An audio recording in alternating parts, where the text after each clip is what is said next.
ओम नमो भगवते वासुदेवाय। ओम नमो भगवते वासुदेवाय। नारायणं नमस्कृत्यं नरं चैव नरोत्तमं देवीं सरस्वतीं व्यासं ततो जयमुदीरयेत्। नष्टप्रायेषु भद्रेषु नित्यं भागवत सेवया भगवती उत्तमा श्लोके भवतद्भक्ति नष्टकी। ओम अज्ञानतिमिरन्धस्य ज्ञानाञ्जनशलाकया चक्षुरुन्मीलितं येन तस्मै श्रीगुरुवे नमः। श्रीचैतन्यमनोभीष्टं स्थापितं येन भूतले स्वयं रूपा कदा मह्यं ददाति स्वपदान्तिकं। वन्देऽहं श्रीगुरु श्रीयुतापदकमलं श्रीगुरून् वैष्णवांश्च श्रीरूपं साग्रजातं सहगना रघुनाथान्वितं तं सजीवम् साद्वैतं सावधूतं परिजनसहितं कृष्ण चैतन्य दैवं श्री राधा कृष्ण पादान् वंशकल्पतरुभ्यश्च कृपा सिन्धुभ्येव च पतितनां पावनेभ्यो वैष्णवेभ्यो नमो नमः। जय श्री कृष्ण चैतन्य प्रभु नित्यानंद श्री अद्वैत गदाधर श्रीवासदि गौर भक्तवृंद। हरे कृष्ण कृष्ण कृष्ण हरे हरे, हरे राम राम राम हरे हरे। हरे कृष्ण।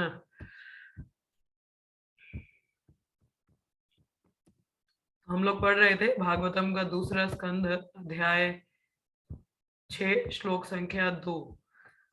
आज भक्तगण इतने धीरे धीरे क्यों आ रहे हैं? चलिए।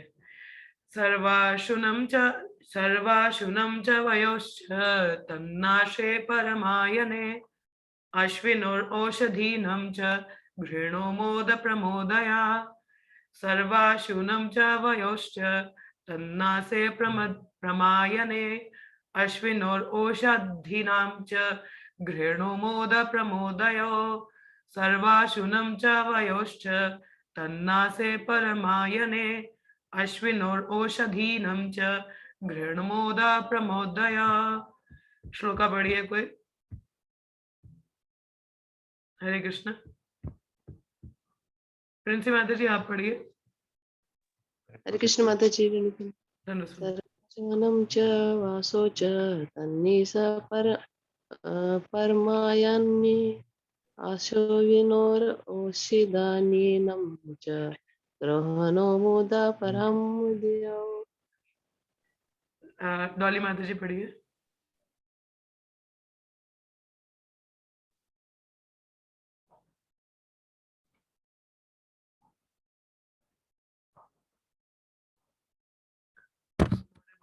Anyone else? और कोई पढ़ना चाहेगा?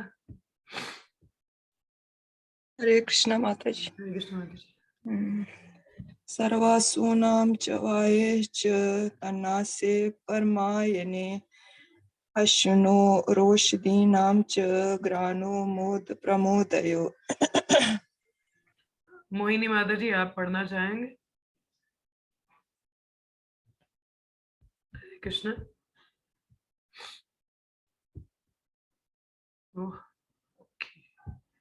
आज बाकी लोग कहाँ हैं?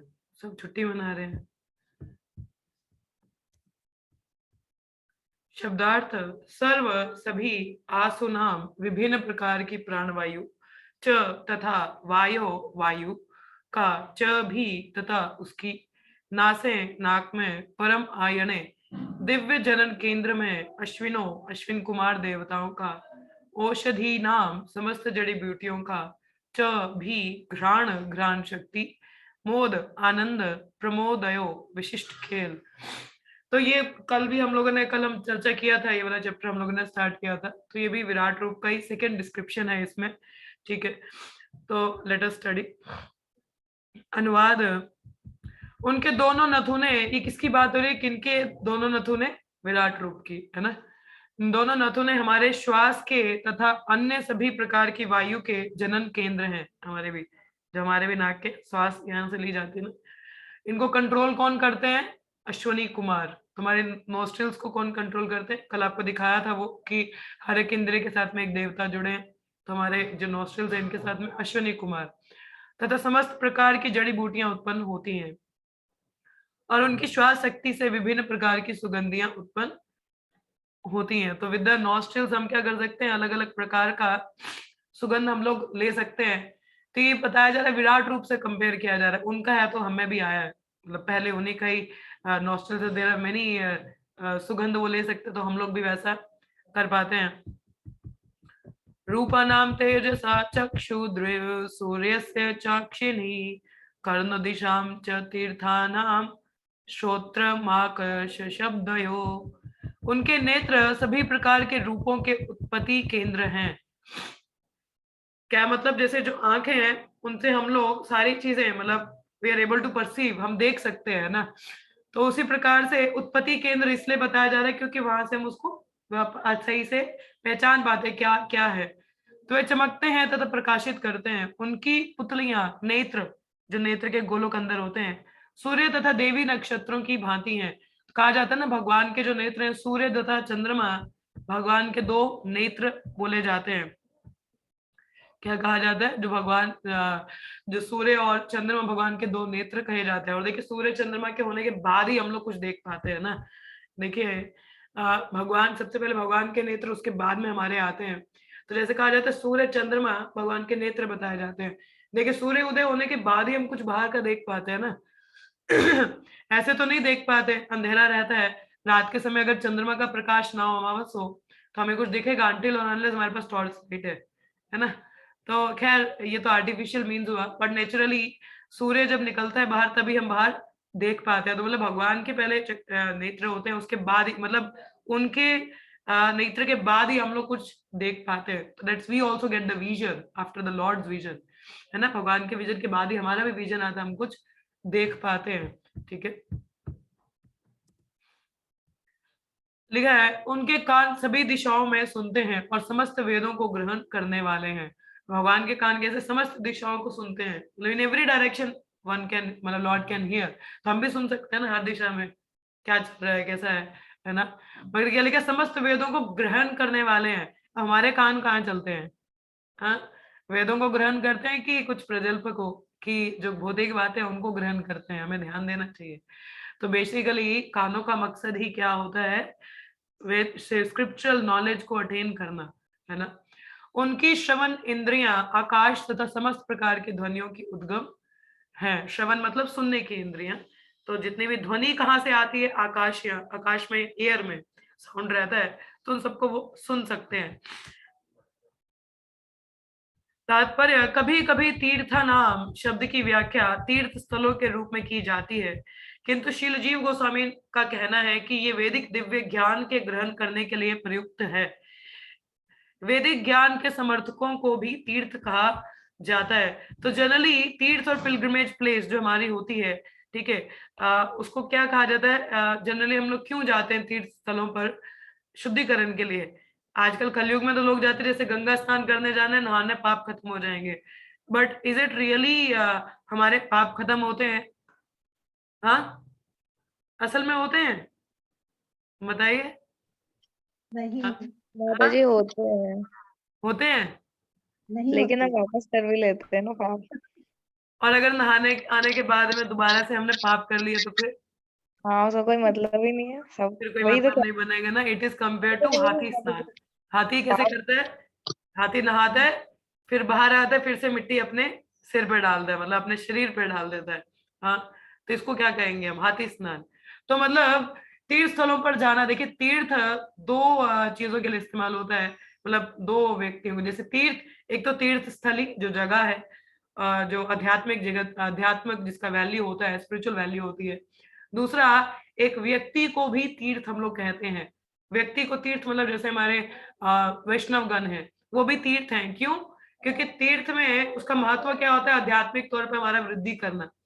और यदि हम एक वैष्णव को मिलते हैं, वो भी तीर्थ है, क्योंकि they are coming us and giving us the spiritual values, हमें वो स्पिरिचुअल आध्यात्मिक ज्ञान दे रहे हैं ना, तो जिसकी वजह से वो भी क्या है, तीर्थ हैं। तो यदि आप एक वैष्णव से मिल रहे हैं या तीर्थ स्थली पर जा रहे हैं, तो वो एक आध्यात्मिक जगह ही बन जाती है। तो तीर्थ हम लोग कभी कभी व्यक्ति विशेष के लिए भी इस्तेमाल होता है, ठीक है, जहां से हम ज्ञान अर्जित करें। तो ज्ञान अर्जित क्या, वैष्णवों से ज्ञान अर्जित नहीं होता, अल्टीमेट ज्ञान हमको मिलता है ना।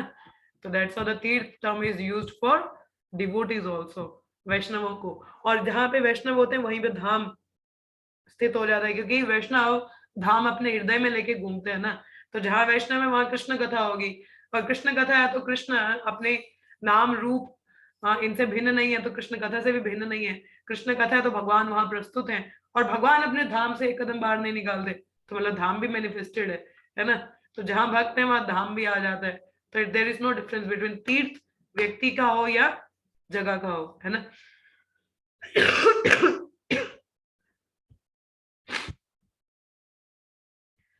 सॉरी।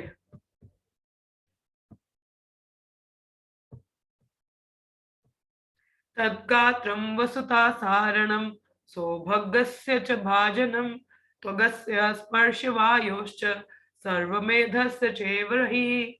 उनके शरीर की ऊपरी सतह सभी वस्तुओं के सारे एवं समस्त शुभ अवसरों की जन्म स्थली है।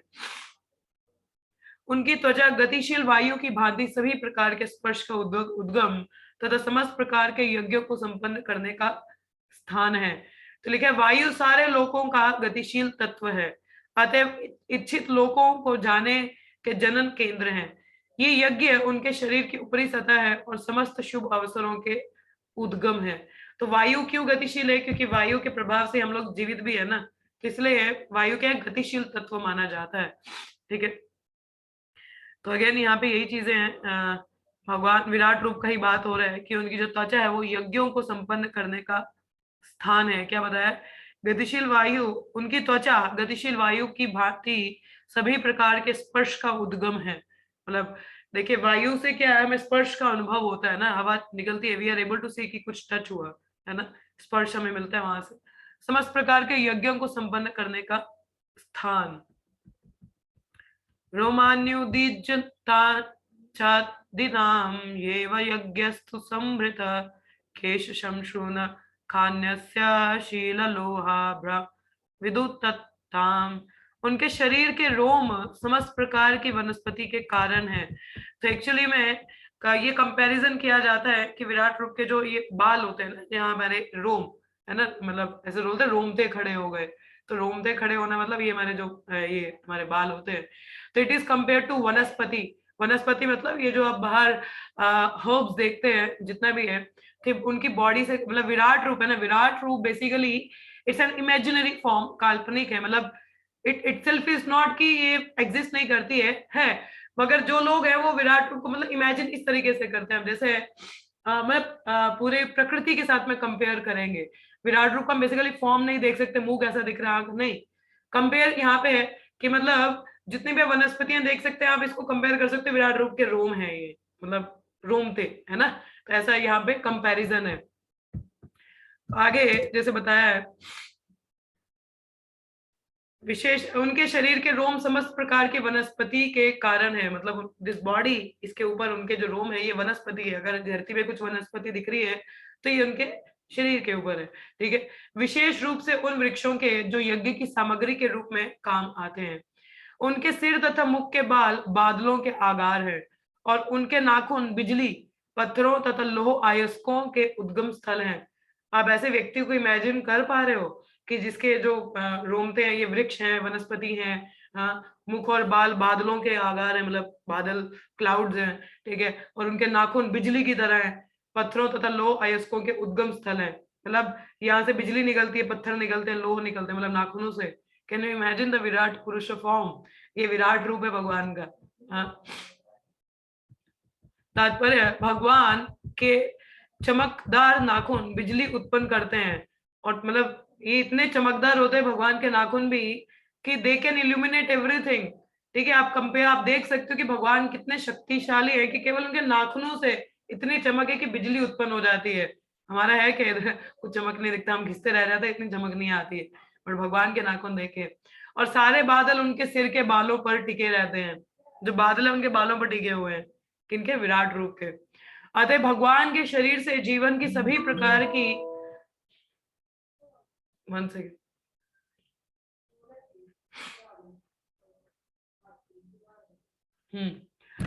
अतः भगवान के शरीर से जीवन की सभी प्रकार के आवश्यक वस्तुएं एकत्र की जा सकती है। तो मतलब भगवान का जो शरीर है, मतलब विराट रूप, वहां से जितनी भी आपको चीजें चाहिए, एवरीथिंग इज अवेलेबल।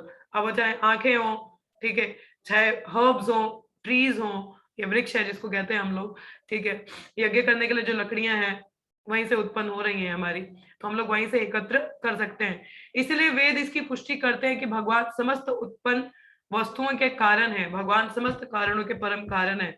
हम लोगों ने पिछले अध्याय में थोड़ा सा डिस्कशन किया था अबाउट योगी, कौन सा योगी, जो अष्टांग योगी है, ठीक है। अष्टांग योगी क्या करता है, उसकी हमने कैटेगरीज पढ़ी थी।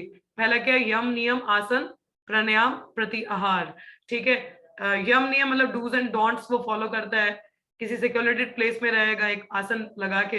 हाँ, फिर क्या है, ध्यान मतलब प्राणायाम, प्राणायाम मतलब अपनी जो ये श्वास की है इसको कंट्रोल करना। और इसके बाद प्रति आहार मतलब इंटेलिजेंस और ये जो इंद्रियों को नियंत्रण करके, सॉरी, श्वास श्वास जो है इसको नियंत्रण करना, और बुद्धि से क्या है अपनी इंद्रियों को कंट्रोल कर लेना, उसको कहते हैं प्रति आहार। और प्रति आहार के बाद में क्या होता है, ध्यान, धारणा, धारणा के बाद में ध्यान, और फिर समाधि। तो ये अष्टांग योग के 8 अंग हैं हमारे, है ना। तो जब धारणा की स्टेज आती है, धारणा मीन्स ऑब्जेक्ट ऑफ मेडिटेशन, किस पे आप ऑब्जर्व कहाँ कर रहे हो। धारणा, आपको मैंने बताया था कि धारणा और ध्यान में क्या अंतर होता है। धारणा क्या है कि जैसे हम मंदिर के अंदर गए, विग्रह के दर्शन किए, अरे बहुत सुंदर है, बहुत सुंदर है, किसी ने पूछा अरे वो विग्रह ने क्या क्या रंग का कपड़ा पहना था, वो उनके कानों में क्या, उतना तो देखा नहीं, देखा मतलब अब्जॉर्प्शन नहीं है, just seeing from the outer side, है ना, बाहर से जस्ट देख के तो बाहर।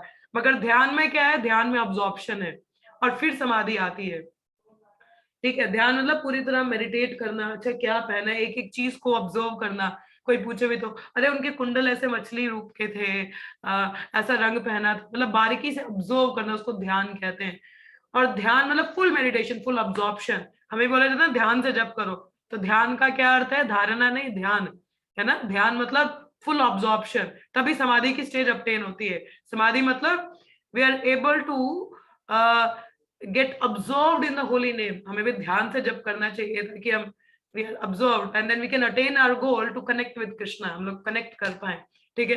तो दैट इज ध्यान। मगर यहाँ पे जो बात आ रही है, मैं धारणा की बात कर रही थी, तो जो योगी की हम बात कर रहे थे वो मेडिटेट करता है, ठीक है। अगर उसकी कुछ भौतिक इच्छाएं रह जाती हैं, देखिए जनरली जो योगी बनते हैं, जो इम्पर्सनल लिबरेशन मतलब मायावाद की ओर जाते हैं, परमात्मा स्वरूप पे मेडिटेट करते हैं, तो इनका क्या मकसद होता है कि मर्ज हो जाना। अब क्या होता है, भौतिक जगत में इनको बहुत फेलियर्स मिले होते हैं, they didn't get any success और एनी हैप्पीनेस। हम लोगों में से भी कई लोग हैं, कई लोग के सभी लोग हैं, किसी को भी कुछ आनंद नहीं मिला भौतिक जगत में, तो कहते सब छोड़ छाड़ के हम दुखी हो गए, बस छोड़ दो सब कुछ, मैं जा रहा हूँ जंगल में।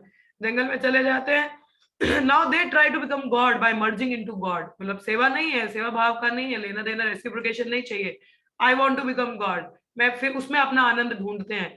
तो इसलिए ये लोग इम्पर्सनल लिबरेशन की तरफ होते हैं। अब इनमें भी कई योगी जिनकी अभी भी कुछ कृष्णा कुछ इच्छाएं रह जाती हैं, मतलब still they wanted to have some material desires, तो उन योगी, अब वो योगी मतलब ध्यान नहीं कर सकता ना, क्योंकि धारणा आश्रय उसका क्या है, विषय वस्तु, ठीक है। धारणा में ही उसका अब्जॉर्प्शन परमात्मा स्वरूप पे नहीं है, ठीक है, अपना थोड़ा मटेरियल डिजायर्स है। तो वो योगी को रेकमेंड किया जाता है विराट रूप को मेडिटेट करने का। देखिए when we have the tendency to enjoy, अगर हमें टेंडेंसी है इंजॉय करने का, ठीक है, तो इसका मतलब मैं अपने ऊपर किसी को समझ नहीं रहा हूं ना कि ये चीजें किसी और को बिलोंग करती हैं, ठीक है। अब जैसे फॉर एग्जांपल आप किसी के घर पे जाते हैं, ठीक है, जस्ट एन एग्जांपल, आप किसी के घर पे जाते हैं और आपकी इंजॉइंग टेंडेंसी है, तो आप थोड़े समय के लिए भूल जाओगे कि ये किसी और का घर है, और you will be like at ease, oh it's all belong to me. आप में टेंडेंसी है उसको खुद भोगने की, आप भूल जाओगे भाई ये किसी और का घर है, ये किसी और की वस्तु है, मुझे पूछ के लेना चाहिए। We forget for a while, क्योंकि इंजॉइंग टेंडेंसी है ना, हम अपने मजे से ऐसे करके बैठेंगे, ऐसे लेटेंगे कि जैसे अब मेरा ही घर है। मतलब इंजॉइंग टेंडेंसी है ना, हम भूल जाते कि भाई प्रोप्राइटर मालिक कोई और है, तो मुझे पूछ लेना चाहिए, तो वो हम लोगों में नहीं रहता।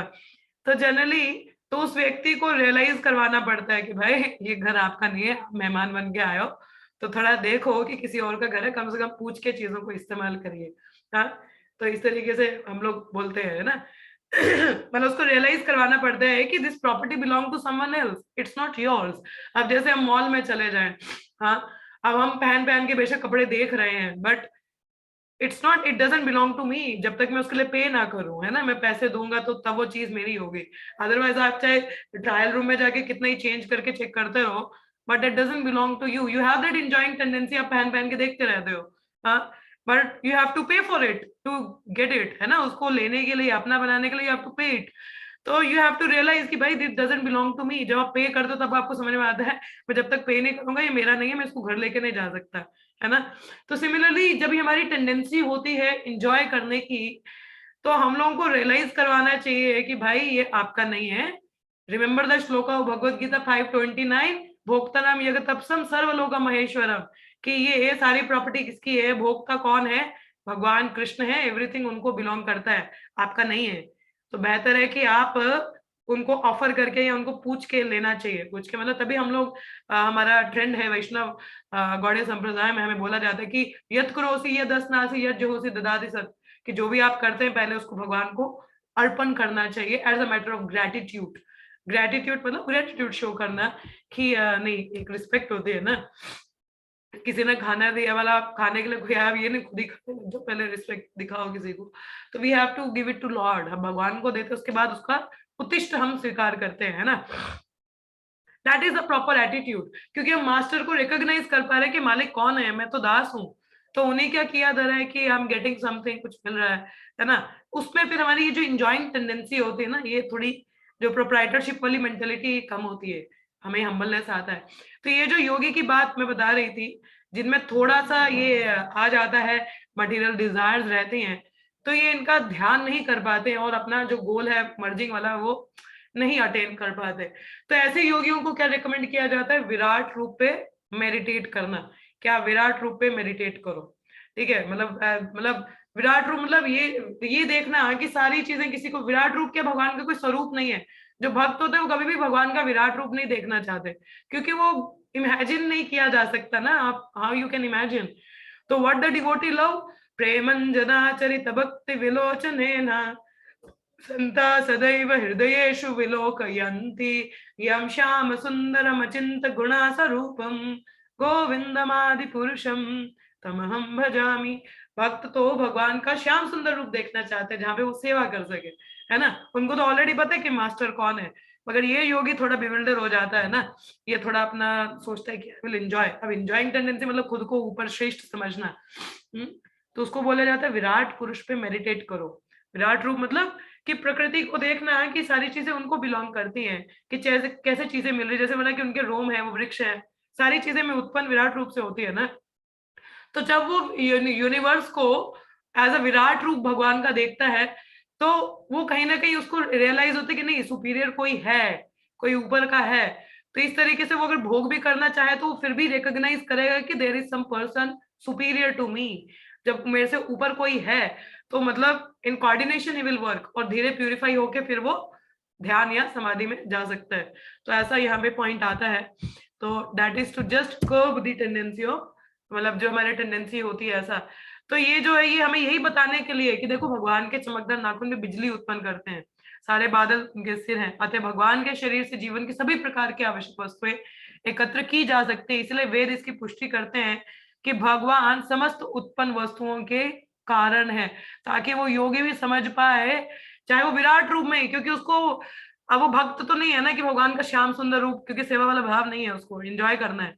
तो कम से कम अगर ये भी देखे कि प्रकृति विराट रूप है, मतलब कोई सुपीरियर है, तो वुड एबल टू अंडरस्टैंड कि भाई समस्त कारणों के कारण कोई है, हमसे ऊपर है, तो उनको हमें नमन करना है, तो उसका शुद्धिकरण होता है। तो दैट्स हाउ वी स्टडी विराट रूप, समझने के लिए कि जितने भी वस्तुएं भी हैं तो वो भी कहाँ से आ रही हैं, समस्त कारणों के कारण कौन है, नियता कौन है, सुप्रीम पर्सन, कि जो पीछे भगवान स्वरूप है वो है ना, हम में से कोई नहीं है। तो ये जो भी चीजें प्रकृति में भी मिल रही हैं तो वो भगवान की ही देन है, ठीक है। So this is just to establish that thing we are studying the विराट रूप सेकंड टाइम नहीं, थर्ड टाइम, क्योंकि फर्स्ट कैंटो में भी विराट रूप का वर्णन है, इसके पिछले वर्ष में भी, पिछले चैप्टर में भी हमने पढ़ा, और अभी भी हम विराट रूप का ही पढ़ रहे हैं, यूनिवर्सल फॉर्म का भगवान का, यही जानने के लिए कि सभी कारणों के कारण कौन है, भगवान ही है। ठीक है, तो जस्ट मेड अस रियलाइज कि कितने ग्रेट वो है, कितने महान है, कि सब कुछ उन्हीं से ही उत्पन्न हो रहा है, आप खुद से कुछ नहीं ले सकते, देयर इज सुपीरियर पर्सनालिटी। या भावलोक पालना प्रायशः क्षेम कर्मणाम, भगवान की बुझाएं बड़े बड़े देवताओं तथा जन सामान्य की रक्षा करने वाले अन्य नायकों के उद्गम स्थल है। तो भगवान की जो बड़ी भुजाएं हैं, देखिए हमारी सोसाइटी में भी आ, 4 वर्ण और 4 आश्रम है ना। 4 वर्ण कौन से हैं, कौन बताएगा 4 वर्ण कौन से हैं? Just help me to remember. Yes, कौन बताएगा 4 वर्ण कौन से हैं हमारे? वरना यस आस्था माता जी। माता जी, ब्राह्मण, क्षत्रिय, वैश्य, शूद्र। तो हमारे जो क्षत्रिय हैं वो किससे कंपेयर किए गए हैं? चेस्ट, भुजाओं से। belly or chest, I don't remember exactly. Chest, belly भुजाओं है, से। बेली। इन दोनों में से कोई। आस्था माता, यू आर रियली बुझाए बुझाए भुजाएं से। Kshatriya is one who is protecting. हमें कोई मारने आता, सीधा हाथ नहीं चलता है किसी पे। हाँ, तो how we are protecting ourselves? हाँ आस्था, यस। कोई तुम्हें मारने आएगा, थप्पड़ नहीं लगाओगे तुम किसी? हाँ। ये आर यू, मतलब अपने चेस्ट या बेली से किसी को मारते हो? नहीं, नहीं। With the hands. तो क्षत्रिय बुझाओं से कंपेयर किया, simple logic. It's quite very disappointing that you are giving me a wrong answer. You should not, you are very intelligent student, so you should aware of these things. So क्षत्रिय क्या है? जो किसी को क्षति से बचाए, है ना, उसको क्षत्रिय कहा जाता है। तो जो जनरली हमारी सोसाइटी की जो बुझाएं भी हैं, तो किससे कंपेयर किया जाता है? क्षत्रिय से कंपेयर किया जाता है ना। तो मतलब हैंड्स प्रोटेक्ट अस, हमें रक्षा करते हैं ना। या हम लातों का इस्तेमाल करते हैं, या वैसे वैसे इसी के हाथों का इस्तेमाल करते हैं। अपने आप को बचाना हो तो, छुड़ाना हो तो हाथों का इस्तेमाल होता है ना। It's protecting us, so it is compare to kshatriya, क्योंकि क्षत्रिय भी क्षति से रक्षा करता है ना, तुम्हारे हाथ भी। तो यहाँ पे वही कंपैरिजन किया गया है कि भगवान की जो बुझाएं हैं वो क्या है? बड़े बड़े देवताओं तथा जन सामान्य की रक्षा करने वाले अन्य नायकों के उद्गम स्थल है। तो these hands are to their protectors, ठीक है। तो यहीं पे बताया गया है। जैसे तात्पर्य में श्रील प्रभुपाद बता रहे हैं, क्या कहते हैं? श्रीमद् भागवत के इस महत्वपूर्ण श्लोक की भगवत गीता 10वें स्कंद के 41, 42, सॉरी, भगवत गीता के 10वां चैप्टर है ये, 41, 42 श्लोक में बताया है क्या? यद यद विभूति मत्सत्वम श्रीमद्दुर्जित्वमेव वा तत्तद एवावगच्छ त्वं मम तेजोष संभवम् अत बहुनेतम किम ज्ञातेन तव अर्जुन पृष्ठभायम इदम कृत्सनम एकांशेन स्थितो जगत, के तमाम शक्तिशाली राजा, नेता, विद्वान, वैज्ञानिक, कलाकार, इंजीनियर, अन्वेषक, पुरातत्वविद, उद्योगपति, राजनीतिज्ञ, अर्थशास्त्री, श्रेष्ठ व्यापारी तथा अनेक शक्तिशाली देव तथा ब्रह्मा, शिव, इंद्र, चंद्र, सूर्य, वरुण तथा मारुत जैसे देवता जो अपने अपने पदों पर ब्रह्मांड के कार्यों की देखरेख कर रहे हैं, सभी परमेश्वर के विभिन्न शक्तिशाली अंश हैं। तो जितने भी हमारे देवगण हैं, ब्रह्मा जी को क्या डिपार्टमेंट दिया गया? क्रिएशन करिए, ठीक है। शिव जी को क्या दिया गया? अंडर में सब कुछ वाइंड करना है आपको, ठीक है। इंद्र को वर्षा का, चंद्र के है रस भरता है सब्जियों में, फलों में, सूर्य प्रकाश, है ना। तो वरुण वायु, तो इस प्रकार से, वायु नहीं है जो भी है, तो इस प्रकार से इनको अलग अलग डिपार्टमेंट दिया गया है ना, देख रेख करने के लिए। तो ये सब कौन है? They are not independent entities, ये इंडिपेंडेंट नहीं है, ठीक है। अब जैसे एक हम एक पब्लिशिंग कंपनी ले ले, पब्लिशिंग कंपनी जहाँ पे एक पुस्तक का क्या होता है? पब्लिशिंग होता है, ठीक है। अगर एक पुस्तक का पब्लिशिंग करना हो हम लोगों को, तो उसके अलग अलग डिपार्टमेंट रहते हैं ना। देयर आर डिफरेंट डिपार्टमेंट, कि कवर डिजाइन कोई करेगा, ठीक है। तो आगे उसका कंटेंट का एडिटिंग कोई देखेगा, पेज का क्वालिटी कोई देखेगा, क्या पिक्चर्स बीच में जाना चाहिए, somebody will look to that, कि क्या प्रिंट कैसा रहना चाहिए, मतलब पिक्चर्स क्या रहेंगी। तो इस तरीके से एक पब्लिश कंपनी में अलग अलग डिपार्टमेंट है, एडिटिंग का, पिक्चर का, कवर पेज का, और फिर उसको वाइंड अप करने का, मतलब पूरा कंपाइल करने का, so there are different department in a publishing company, जहाँ पे एक पुस्तक, ऐसे पुस्तक हमारे हाथ में है, तो ये पुस्तक हमारे पास आती है, तो ये पुस्तक अकेला एक व्यक्ति का काम नहीं है, कोई मैन्युस्क्रिप्ट दे रहा है, कोई इसको एडिट कर रहा है, कोई कवर डिजाइन कर रहा है, कोई पेज क्वालिटी देख रहा है, somebody is looking into picture, तो देयर आर डिफरेंट थिंग्स, है ना, तो अलग अलग डिपार्टमेंट उसको देखते हैं। तो देखने के लिए अब हर डिपार्टमेंट खुद में इंडिपेंडेंट तो नहीं है ना, everything is working as a unit, है ना, एक यूनिट की तरह कार्य करते हैं, एक दूसरे पर निर्भर हैं, ठीक है। अब पुस्तक है, कंटेंट पता नहीं होगा तो कवर कुछ भी थोड़ी ना लगा सकते हैं, मतलब द थीम पता होना चाहिए ना कि कंटेंट क्या है, उसके अकॉर्डिंग एक कवर डिजाइन किया जाता है, ठीक है। तो पिक्चर्स भी ऐसे ही थोड़ी लगाई जाएंगी, it should be as per the content, उस पिक्चर को भी लगाया जाएगा, ठीक है। और पिक्चर ये तो नहीं है कि पहले पिक्चर आएगी बाद में कंटेंट आए, या कंटेंट आए पिक्चर है, मतलब एक डिपेंडेंसी इज देयर, है ना, एक डिपेंडेंसी, निर्भरता है एक डिपार्टमेंट का दूसरे पे, ठीक है, खुद में वो स्वतंत्र नहीं है। और उस पूरे डिपार्टमेंट को भी ऊपर एक हेड है जो उसको सुपरवाइजर होता है, वो सभी डिपार्टमेंट को देखता है, सबका काम बढ़िया चल रहा है कि एक से पेज आ रहे हैं, एक से पिक्चर आ रहा है, एक से कवर पेज आ रहा है, फिर उसको कंपाइल किया जा रहा है ना। तो सिमिलरली ये जो सिस्टम है, देयर आर डिफरेंट डिपार्टमेंट्स जो डिफरेंट देवगन देख रहे हैं, मगर निर्भर करते हैं ना। अब क्रिएशन से पहले एनिहिलेशन हो सकता है क्या? हाँ, क्रिएशन हुआ नहीं है मगर डिस्ट्रक्शन हो रही है, हाउ इज इट पॉसिबल कि कुछ क्रिएट हुआ नहीं मगर खत्म पहले हो रहा है? हो सकता है, कुछ खत्म करने के लिए कुछ होना भी तो चाहिए ना, तो मतलब dependency is there. Brahma ji create कर रहे हैं, उसके बाद ही शिव जी कुछ डिस्ट्रक्ट कर सकते हैं ना किसी पर्टिकुलर टाइम पे, जब कुछ होगा ही नहीं तो डिस्ट्रक्शन कहाँ से है? So first of all there interdependency and there is dependency on Lord also, कि भगवान पे भी निर्भरता, शक्ति वहीं से ही आ रही है ना। अब ब्रह्मा जी खुद से क्रिएशन कर पा रहे थे क्या? हाँ, willy did the creation at his own, कि खुद से क्रिएशन किया उन्होंने? कितने लोग कहते हैं हाँ खुद ही किया उन्होंने सारा? हाँ हाँ जी बताइए। भगवान ने करवाया। ब्लूप्रिंट किसने प्रोवाइड किया उनको? भगवान ने ब्लूप्रिंट दिया ना उनको, ये सब ये है ब्लूप्रिंट है आपके पास, ये अब कर लो, ठीक है। अब जैसे मिस्त्री होता है घर पे, मकान का मिस्त्री बनाता है ना, मिस्त्री होगी, लेबर होगी, तो अब जब तक मिस्त्री को डिजाइन नहीं पता है तो क्या वो घर का निर्माण कर सकता है खुद से? अब डिजाइन कौन प्रोवाइड करता है? आर्किटेक्ट, एक इंजीनियर। हम लोग एक डिजाइन बनवाते हैं घर का, ठीक है, उसके बाद उस मिस्त्री को देते हैं, वो देख लेता है और उसके बाद वो उसको काम करना शुरू करता है ना। But there is a some superior person ना, किसको जो देने वाला है। तो मतलब शक्ति या एबिलिटी, कहते हैं willingness is ours, ability is given by Krishna. Always remember this point. क्या पॉइंट है? कि विलिंगनेस हमारा होता है मगर एबिलिटी कौन देता है? कौन देता है ability? Who is providing ability? हाँ जी, वो कार्य करने की क्षमता कौन प्रोवाइड करता है? भगवान भगवान देते हैं ना। तो willingness is our, ability is Lord's. तो एबिलिटी भगवान, हमें क्षमता भगवान देते हैं। कहते हैं भगवान भगवत गीता के 10वें अध्याय में भी कहते हैं कि I am the ability in a man, कि मैं उसमें बुद्धि भी मैं ही हूँ। तो भगवान एबिलिटी प्रोवाइड करते हैं। तो कोई भी कार्य विलिंगनेस मगर हमारा होना चाहिए। अगर हमारा विलिंगनेस नहीं है, विलिंग मतलब इच्छा नहीं है करने का, तो वो क्षमता भी नहीं आती हम लोगों में। तो अगर आप प्रयास करें कि नहीं आज मैं सुबह जल्दी उठूंगी, then Krishna will give you the ability also to wake up. हाँ, if you have some service to carry on, कुछ सेवा करना है, आपको नहीं पता है कैसे करना, तो भगवान बुद्धि देते हैं उसको करने का, मगर हमारी इच्छा भी तो होनी चाहिए ना।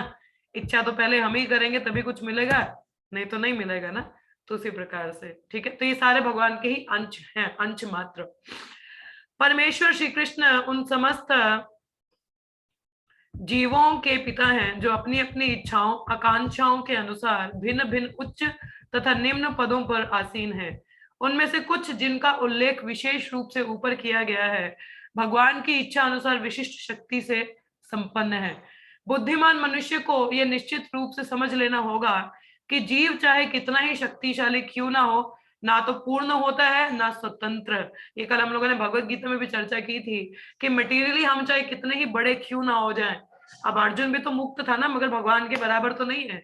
उसी प्रकार से कोई बुद्धिमान मनुष्य कितना ही शक्तिशाली क्यों ना हो, पूर्ण क्यों ना हो, मगर स्वतंत्र नहीं है, ना पूर्ण नहीं हो सकता या स्वतंत्र नहीं है ना। We are dependent on Lord, उनकी कृपा पे हम निर्भर है ही हैं।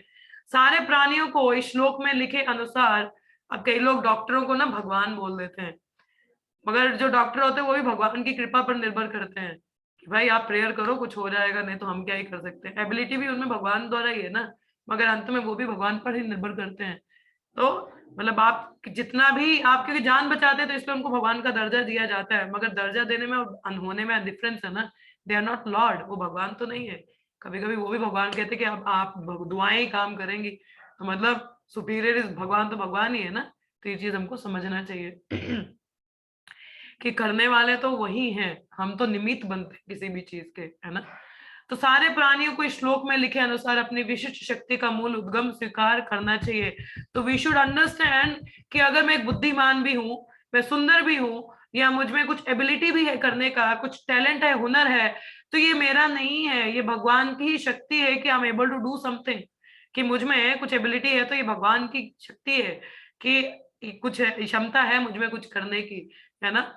तो this is the Lord's empowerment to us, भगवान की कृपा है कि हम कुछ कर पाते हैं, कारण तो वही है ना, सब कुछ आ तो उन्हीं से ही रहा है।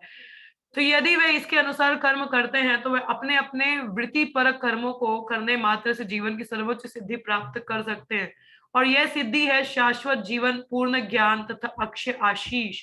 देखिए, जब मुझे पता है कि मेरे ऊपर कोई है, कि अब जैसे हम लोग एक प्रोजेक्ट करते हैं, ठीक है, हमारा एक्चुअली जो फाइनल सेमेस्टर होता है इंजीनियरिंग में, तो हम लोगों को एक प्रोजेक्ट सबमिट करना होता है, मतलब we have to do some project. तो उस प्रोजेक्ट में हम लोग या तो इंडिविजुअल करते हैं या टीम में करते हैं, मगर हमारा एक लीडर होता है, मतलब लीडर एक टीचर होता है जिसकी गाइडेंस में हम लोग वो प्रोजेक्ट करते हैं, ठीक है। मतलब आइडिया बेशक हमारा होगा, मगर वो कॉन्स्टेंट गाइडेंस टीचर का रहता ही है, तो then we are able to submit our project, हम लोग अपना प्रोजेक्ट दे पाते हैं, ठीक है। और यहाँ तो मतलब टीम रहता है, अकेले में तो नहीं, अकेले भी होंगे तो still we are under guidance, है ना। तो उसी प्रकार से अब देखिए, गाइडेंस है तो आप इजीली किसी भी कार्य को, प्रोजेक्ट को कर सकते हैं ना, मतलब भौतिक जगत में भी, है ना। तो कभी कभी हम लोग बोलते नहीं मैंने अकेले नहीं किया, अकेले ने भी किया तो मगर सोर्स कहीं से तो नॉलेज लिया ही है ना, चाहे विकिपीडिया से, इंसाइक्लोपीडिया, कहीं से भी, यूट्यूब से कहीं तो सर्च आउट किया ही है ना। आपकी क्षमता इतनी है कि आपने सर्च आउट किया, you looked into different resources, मगर मिल तो सारा आपको बाहर से ही रहा ना कंटेंट, ठीक है। तो श्रेय आप अकेला तो नहीं लोगे। इफ यू जस्ट से कि आई डिड इट, मैंने किया, इट्स अ फॉल्स इल्यूजन। तो ये अहंकार है, ये गलत धारणा है, बिकॉज कहीं ना कहीं से आप सोर्स भी तो कहीं से रिसोर्सेज कलेक्ट कर रहे हो ना। तो one should give credit to everything, mention everything कि यहाँ से रिसोर्सेज लिए हैं। हमें ना बिब्लियोग्राफी देनी होती है, हम लोग प्रोजेक्ट फाइल बनाते हैं और एंड में एक बिब्लियोग्राफी होती है, उसमें सारा मेंशन होता है कि कहाँ कहाँ से रिसोर्सेज क्या लिए हैं, क्या किया है। तो उस project file, it's not just bibliography यही मेंशन करने के लिए कि भाई कहाँ कहाँ से ये चीजें आई भी हैं, कंटेंट जो आया है कहाँ से आइडिया आया है, तो सारा मेंशन होता है। तो उसमें हर जगह अपना नाम तो नहीं आएगा ना। सिमिलरली वी शुड अंडरस्टैंड, तो वो कृतज्ञता हमको दिखानी पड़ती है, क्या चाहिए कि आई एम नॉट ओन। तो ये हमें समझना चाहिए कि अगर हम लोग अपने सारे कार्य इस तरीके से करें, अंडरस्टैंडिंग कि there is some person behind who is giving me intelligence, के एक व्यक्ति पीछे है जो एक बुद्धि, एक एबिलिटी, एक क्षमता मुझे दे रहा है, तो उस हिसाब से सारे कर्म हमारे कर्म नहीं रह जाते, वो भक्ति कहलाएंगे। अब देखिए, हम ये समझ पाए ना कि भगवान हमारे पीछे हैं, जो सारी चीज हमको करवा रहे हैं, हमें क्षमता दे रहे हैं, तो एक कृतज्ञता रहेगी। In everything we have gratitude mood, तो हर चीज पहले उनको ऑफर करेंगे, उसके बाद ही हम करेंगे। तो कर्म कहाँ से हुआ, वो भक्ति योग हो गया ना। मतलब कृतज्ञता मतलब उनको ऑफर करना, सो दैट्स एन भक्ति योग। और भक्ति योग है तो फिर कर्म बंधन ही नहीं है, और मुक्त आत्मा, अमुक्त बन जाते हैं, है ना। तो अगर हम लोग इस तरीके से कार्य करें, कृतज्ञता ये जान लें कि पीछे कौन है कारण, तो we are free, we are free. तो अर्थात भगवान को स्वीकार, कई लोग हैं, जब तक विश्व के शक्तिशाली व्यक्ति अपनी अपनी शक्तियों के उद्गम को अर्थात भगवान को स्वीकार नहीं करते, अपने सोर्स को ही नहीं समझ पा रहे हो, तब तक माया के सारे कार्यकलाप चलते रहेंगे। माया क्या, विच इज नॉट, है ना। हम इल्यूजन होता है हमें, हम ही हैं, पर ऐसा नहीं है। माया के कार्य ऐसे होते हैं कि शक्तिशाली व्यक्ति भ्रामक भौतिक शक्ति द्वारा दिग्भ्रमित होकर अपने को इस विश्व में सर्वे सर्वा मान बैठता है और ईश चेतना का विकास नहीं कर पाता। Napoleon Bonaparte, Hitler, where are these people now, कहाँ है ये लोग? अपने आप को एक शक्तिशाली रूप में ये प्रकट हुए, मगर सोर्स को नहीं समझ पाए ना, खुद ही सारा। अलेक्जेंडर द ग्रेट, कहाँ है ये लोग अब? दे आर गॉन चले गए ना, कहाँ है भाई? वन नीड टू अंडरस्टैंड कि सोर्स कहाँ से है। तो फलस्वरूप संसार में मिथ्या अहंकार भाव का प्राधान्य हो गया है और मानव समाज में अस्तित्व के लिए कठिन जीवन स्पर्धा चल रही है। अतः बुद्धिमान वर्ग के लोगों को चाहिए कि भगवान को समस्त शक्तियों का चरम स्तोत्र स्वीकार करें और उनका आशीर्वाद प्राप्त करने के लिए उनको सम्मान प्रदर्शित करें। भगवान को प्रत्येक वस्तु का परम स्वामी स्वीकार कर लेने से मनुष्य को जीवन की सर्वोच्च सिद्धि मिल सकती है, क्योंकि वे वास्तव में ऐसे ही हैं। तो ये कोई अभिमान की बात नहीं है कि भगवान बता, आप बोलो कि भगवान तो बड़े घमंडी है, बोले मैं ही सब कुछ करता धरता हूँ। अब वो है करता धरता तो मतलब बोलेंगे ही ना, वही बात होगी। अब मैं IIT से अगर मैं पढ़ा हूँ तो I will say I am from IIT। इसमें प्राउड की बात नहीं है भाई, सच में ही है। तो भगवान सच में भगवान है, इसलिए क्लेम करते हैं आई एम गॉड। कोई और क्लेम कर रहा है क्या? नो, गट्स भी होने चाहिए क्लेम करने की, और वो क्षमता भी होनी चाहिए। And Lord has that guts and that power to claim I am the supreme, क्योंकि वो है ना। तो भाभी इसके ऊपर से भी लगा दूंगा, इसके ऊपर से भी। तो समाज की दृष्टि में मनुष्य को चाहे जो भी स्थान हो, किंतु यदि वे भगवान से प्रेम भाव का आदान प्रदान करने का प्रयत्न करता है और भगवान, ओ कृष्ण सॉरी,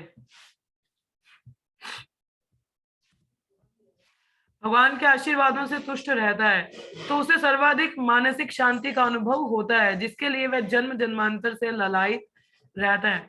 जन्म जन्मांतर से यही तो चाहते हैं ना कि मन की शांति हो, मन की शांति हो। मगर तब कब उसका अनुभव होता है? जब हम अपने सोर्स को समझ पाए, भगवान को समझ पाए और उनके प्रति आदान प्रदान हो। मानसिक शांति या दूसरे शब्दों में मन की स्वस्थ अवस्था तभी प्राप्त की जा सकती है जब मन भगवान की दिव्य प्रेममयी सेवा में स्थित हो। भगवान के अंशों को भगवान की सेवा करने की विशिष्ट शक्ति प्रदान की गई है, ठीक उसी तरह जिस तरह श्रेष्ठ व्यापारी के पुत्रों को प्रशासन की विशिष्ट शक्ति प्राप्त, भगवान के अंशों को भगवान की सेवा करने की विशिष्ट शक्ति प्रदान की गई है। जैसे एक पुत्र, व्यापारी के पुत्र को, आज्ञाकारी पुत्र कभी भी अपने पिता की इच्छा के विरुद्ध कार्य नहीं करता, अतएव वह परिवार के अध्यक्ष अर्थात पिता की सहमति से अत्यंत शांतिपूर्ण जीवन बिताता है। इसी प्रकार चूंकि भगवान पिता है, अतएव सारे जीवों को आज्ञाकारी पुत्रों की भांति अपना कर्तव्य पूर्ण रूपेण और संतोषजनक तरीके से निभाना चाहिए और पिता की इच्छा पूरी करनी चाहिए।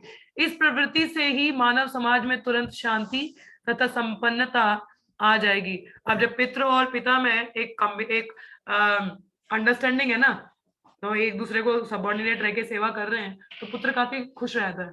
हाँ, ही इज हैप्पी बिकॉज अपने पिता के अनुसार कार्य करे। ओबीडिएंट चाइल्ड, हाँ, जो भी एक ओबीडिएंट चाइल्ड होते हैं माता पिता के, वो काफी हमेशा खुश रहते हैं। मगर थोड़ा जो लिबरल हो जाए, खुद से कुछ करना चाहे, फिर कष्ट आ जाते हैं। जैसे हम लोग भगवान को छोड़ के ना, हम लोग अलग से अपना हल्ला बोल दिया, नहीं हमको चाहिए आजादी, आजादी के चक्कर में यहाँ फंसे बड़े माया के अधीन।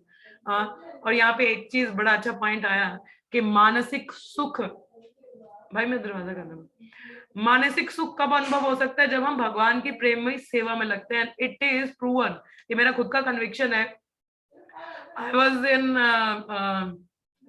8th 9th स्टैंडर्ड, भाई मेरा दरवाजा बंद करना, मैं 8वीं के 9वीं क्लास में थी।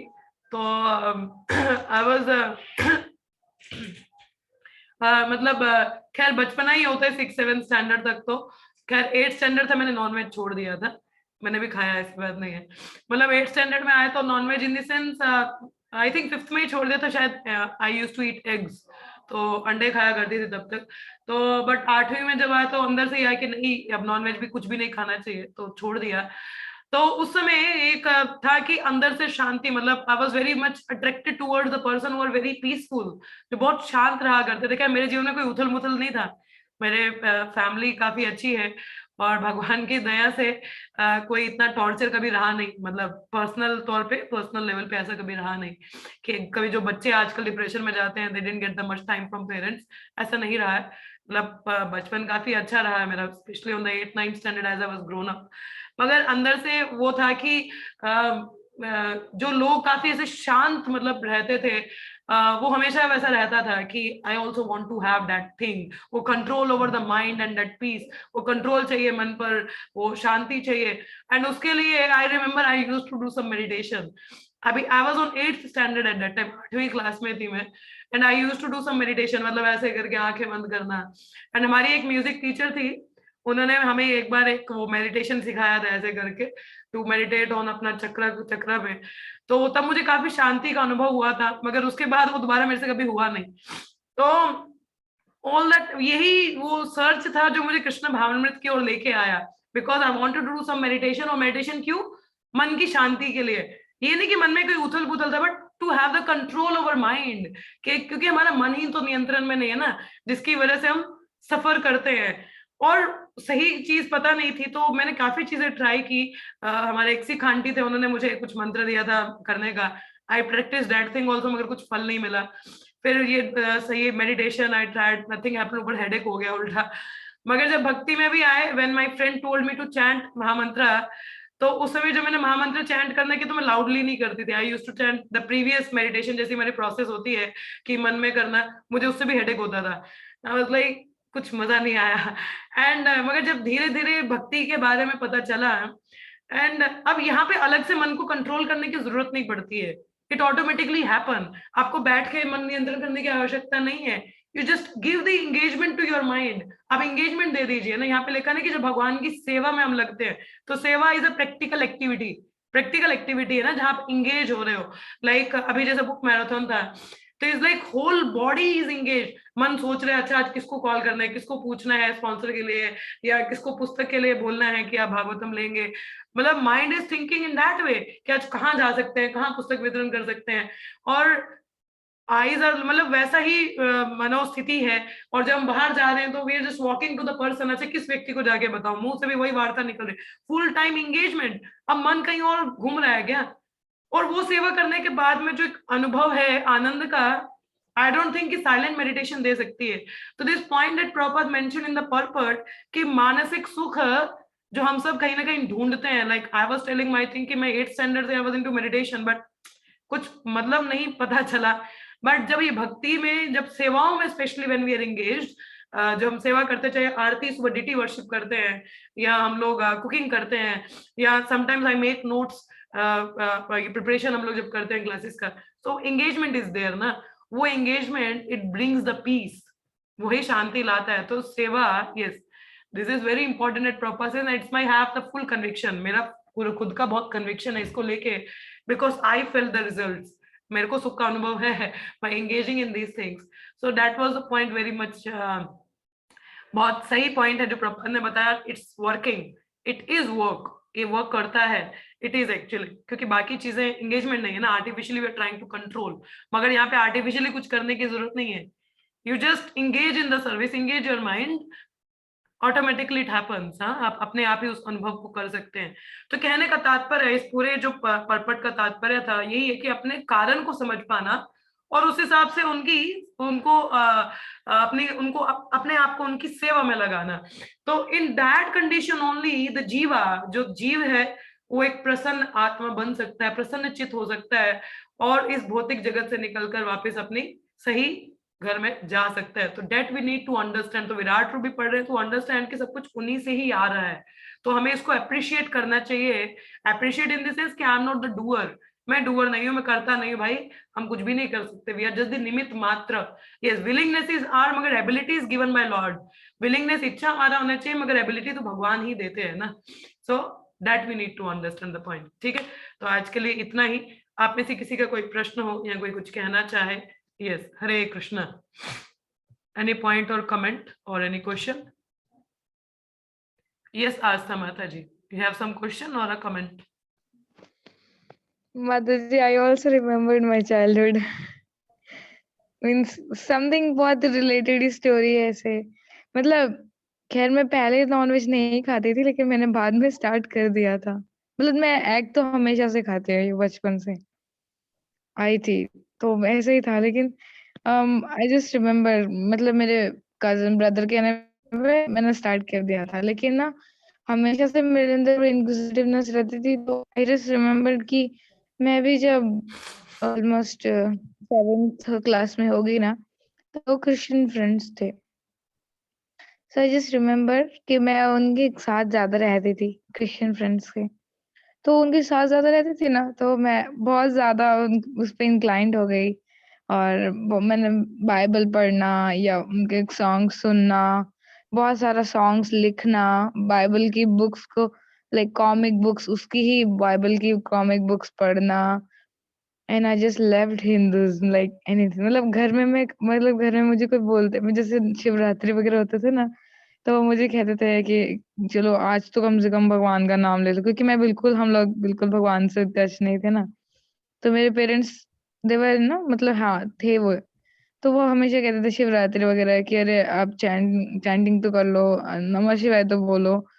तो मैं तो बिल्कुल नहीं बोलती थी, और अंदर ही अंदर क्या कहती थी, Ishu Ishu Jesus like that, so I used to say like that. But मैंने लेटर ऑन उसको छोड़ दिया, क्योंकि मुझे टेस्ट नहीं दिखा। और फिर अभी जाके कृष्णा कॉन्शियसनेस में आए। Thank you. या बस ये अल्टीमेटली हम लोग कहीं ना कहीं ढूंढ ही रहे होते हैं, मगर वही ना, वी गेट द, जब यहाँ पे हम लोग अप्रिशिएट रियल चीज जो मिलती है, then we are able to understand. Thank you माता जी फॉर शेयरिंग। यस, किसी और का कोई प्रश्न है या कोई कुछ बताना चाहे? Yes, Hare Krishna, we have 5 minutes। Hare Krishna, क्या बात है, किसी को कुछ नहीं आ रहा?